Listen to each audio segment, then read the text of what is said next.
Ezekiel, meaning, may God strengthen him. God will strengthen is the central protagonist of the Book of Ezekiel in the Hebrew Bible. In Judaism, Christianity, Islam and the Bahá'í Faith, Ezekiel is acknowledged as a Hebrew prophet. In Judaism and Christianity, he is also viewed as the author of the Book of Ezekiel that reveals prophecies regarding the destruction of Jerusalem, the restoration to the land of Israel, and what some call the Millennial Temple visions, or the Third Temple. Like the author of the Book of Ezekiel presents himself as Ezekiel, the son of Buzi, born into a priesthood lineage of the patrilineal line of Ithamar, and resident of Anathoth. Apart from identifying himself, the author gives a chronology for the first divine encounter which he will present. He states that it happened in the 30th year, which may be a reference to his age at the time. In such a case, the approximate year of birth is 622 BC. He also dates the event 5 years after the exile of King of Judah Jehoiachin by the Babylonians, a recurring dating pattern throughout the book. Josephus claims that at the request of Nebuchadnezzar II, Babylonian armies exiled 3,000 Jews from Judah, after deposing King Jehoiachin in 598 BC. Some argue that the Book of Ezekiel was written by the Great Assembly because a prophet was not allowed to write down the prophecies while being outside of Israel, living in Babylon. According to the Bible, Ezekiel and his wife lived on the bank of the Chebar River, in Tel Abib, where exiles from Judah came to seek his prophetic insights. There is no mention of him having any offspring, only that his wife died rather young in the 9th year of exile, when Ezekiel was 34 years of age. Prophetic career. Ezekiel describes his calling to be a prophet by going into great detail about his encounter with God and 4 living creatures, a cherubim with 4 wheels that stayed beside the creatures. For the next 5 years he incessantly prophesied and acted out the destruction of Jerusalem and its temple, which was met with some opposition. However, Ezekiel and his contemporaries like Jeremiah, another prophet who was living in Jerusalem at the time, witnessed the fulfillment of the prophecies when Jerusalem was finally sacked by the Babylonians. The date of the sacking, 587 BC, is confirmed by Babylonian cuneiform records discovered by archaeologists. Ezekiel was 50 years old when he began to have visions of a new temple. He served as a prophet for at least 22 years. Ezekiel last experienced an encounter with God in April 570 BC. His time of death has not been recorded. Worldviews. Jewish tradition. Ezekiel, like Jeremiah, is said by Talmud and Midrash to have been a descendant of Joshua by his marriage with the proselyte Rahab. Some statements found in rabbinic literature posit that Ezekiel was the son of Jeremiah, who was called Buzi because he was despised by the Jews. Ezekiel was said to be already active as a prophet while in the land of Israel, and he retained this gift when he was exiled with Jehoiachin and the nobles of the country to Babylon. Rava states in the Babylonian Talmud that although Ezekiel describes the appearance of the throne of God, this is not because he had seen more than the prophet Isaiah, but rather because the latter was more accustomed to such visions, for the relation of the two prophets is that of a courtier to a peasant, the latter of whom would always describe a royal court more floridly than the former, to whom such things would be familiar. Ezekiel, like all the other prophets, has beheld only a blurred reflection of the divine majesty, just as a poor mirror reflects objects only imperfectly. According to the Midrash Canticles Rabbah, it was Ezekiel whom the 3 pious men, Hananiah, Michel, and Azariah, asked for advice as to whether they should resist Nebuchadnezzar's command and choose death by fire rather than worship his idol. At first God revealed to the prophet that they could not hope for a miraculous rescue, whereupon the prophet was greatly grieved. since these three men constituted the remnant of Judah. But after they had left the house of the prophet, fully determined to sacrifice their lives to God, Ezekiel received this revelation: "Thou dost believe indeed that I will abandon them. That shall not happen, but do thou let them carry out their intention according to the pious dictates, and tell them nothing." Christianity. Ezekiel is commemorated as a saint in the liturgical calendar of the Eastern Orthodox Church and those Eastern Catholic churches which follow the Byzantine Rite on July 23.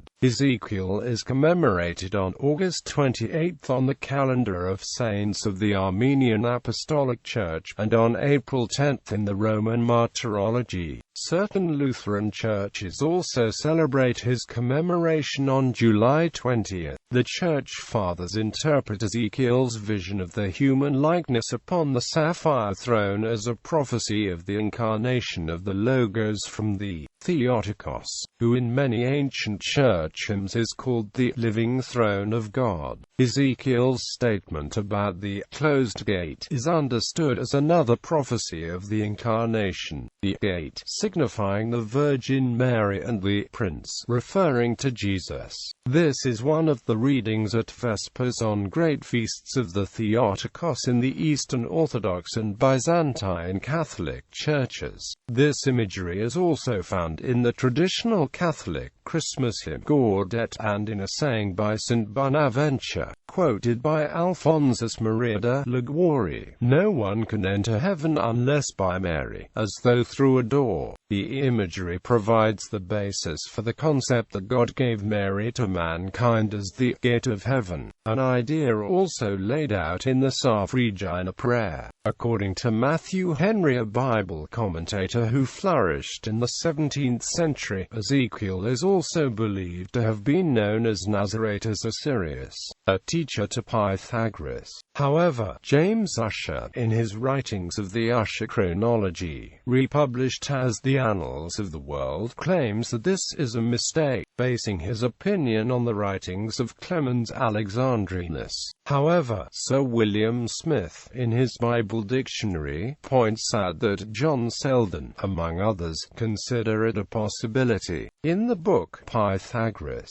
Greek philosopher, it states, Nazaretus, the Assyrian, one of Pythagoras' masters, was supposed to be the prophet Ezekiel, and Thomas Stanley's Life of Pythagoras says that Ezekiel and Pythagoras flourished together. Mormonism. Since 1830, the Church of Jesus Christ of Latter-day Saints has identified the Book of Mormon with the record of the Stick of Ephraim, while the Stick of Judah is identified with the Bible. Islamic tradition. Ezekiel is recognized as a prophet in Islamic tradition, although not mentioned in the Quran by the name. All Muslim scholars, both classical and modern, have included Ezekiel in lists of the prophets of Islam. The Quran mentions a prophet called Zul-Kifl. This prophet is sometimes identified with Ezekiel, although Zulkifl's identity is disputed. Carsten Niebuhr, in his Reisebeschreibung nach Arabien, says he visited Al-Kifl in Iraq, midway between Najaf and Hilla, and said Kifl was the Arabic form of Ezekiel. He further explained in his book that Ezekiel's tomb was present in Al-Kifl and that the Jews came to it on pilgrimage. The name Zul-Kifl would mean one of double, as Zul in Arabic means double. Some Islamic scholars have likened Ezekiel's mission to the description of Zul-Kifl. When the exile, monarchy, and state were annihilated, a political and national life was no longer possible. In the absence of a worldly foundation, it became necessary to build a spiritual one, and Ezekiel performed this mission by observing the signs of the time and deducing his doctrines from them. In conformity with the two parts of his book, his personality and his preaching are alike twofold, and the title Zul-Kifl means the one of double.